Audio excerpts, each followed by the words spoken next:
اسی ماحول نے ادنا کو اعلیٰ کر دیا دیکھو۔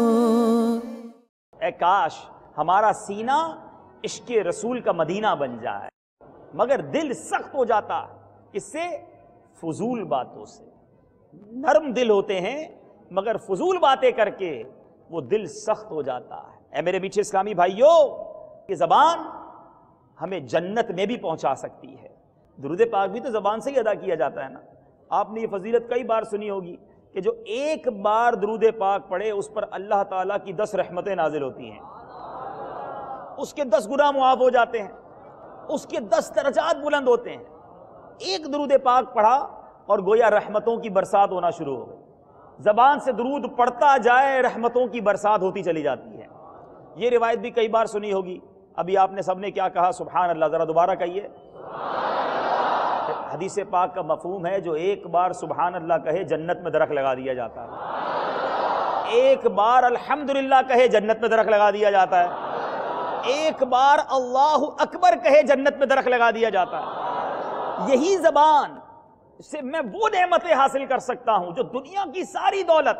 مجھے بتائیے، کسی شخص کے پاس 1 کروڑ روپے ہوں، وہ 1 کروڑ روپے لے کر آ جائے کہ مجھے جنت کا درخت دے دیں، کوئی خرید سکتا ہے؟ 5 کروڑ میں، 10 کروڑ میں دنیا کی ساری نعمتیں دے دے کہ مجھے جنت میں درخت دے دیں، اس کا کوئی کمپیریزن، کوئی مول نہیں۔ مگر اللہ تعالیٰ کی رحمت دیکھو، حدیث پاک کے ذریعے کتنا آسان فارمولہ دے دیا۔ اللہ کا ذکر کرتے جاؤ، جنت میں درخت لگائی جاؤ۔ ایک حدیث پاک میں آتا ہے لا حول ولا قوت الا باللہ۔ حدیث پاک کا مفہوم ہے کہ یہ پڑھ لیا کرو، یہ جنت کی کیاریوں میں سے کچھ لینا ہے، یعنی جو یہ پڑھ لیتا ہے گویا جنت کی کیاریوں میں سے کچھ حاصل کر لیتا ہے۔ تو اس قدر فضیلت ذکر اللہ کی، تو پتہ چلا کہ بندہ زبان کے ذریعے بے شمار نعمتیں، بے شمار ابدی راحتیں پا سکتا ہے، مگر اسی زبان کا غلط استعمال اسے جہنم کے گہرے گڑھوں میں بھی گرا سکتا۔ اس سے بہتر کیا چلا کہ کتنی امپورٹنٹ چیز ہے یہ۔ ہمارے منہ کے اندر 32 سپاہیوں کے پہرے میں، 32 ہی ہے نا، پھر 2 پھاٹک بھی ہیں، ہونٹ بھی ہے، اس کے اندر یہ زبان ہے، مگر یہ کتنی امپورٹنٹ چیز ہے کہ اگر یہ صحیح چلے تو بارے نیارے ہیں، تو نیکیاں ہی نیکیاں ہیں، تو برکتیں ہی برکتیں ہیں، کہ بندہ فضول بات کرتا ہے اس کا دل ہی سخت ہو جاتا ہے۔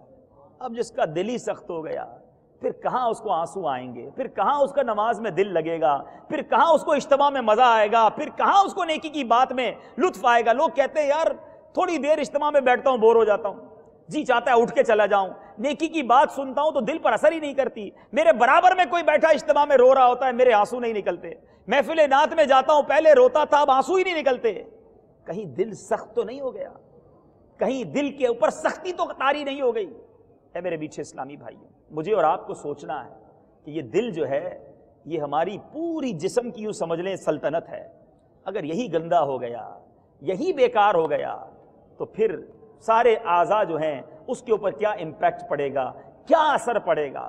تو ہمیں اپنے دل کا خیال بھی رکھنا ہے، اس دل کو پاک و صاف بھی رکھنا ہے، اس کو نرم اور رقت والا بھی رکھنا ہے، تو اس کے لیے زبان کا صحیح استعمال کرنا ہوگا۔ صلو علی الحبیب صلی اللہ تعالی علی محمد۔ مجھے اپنی اور ساری دنیا کے لوگوں کی اصلاح کی کوشش کرنی ہے۔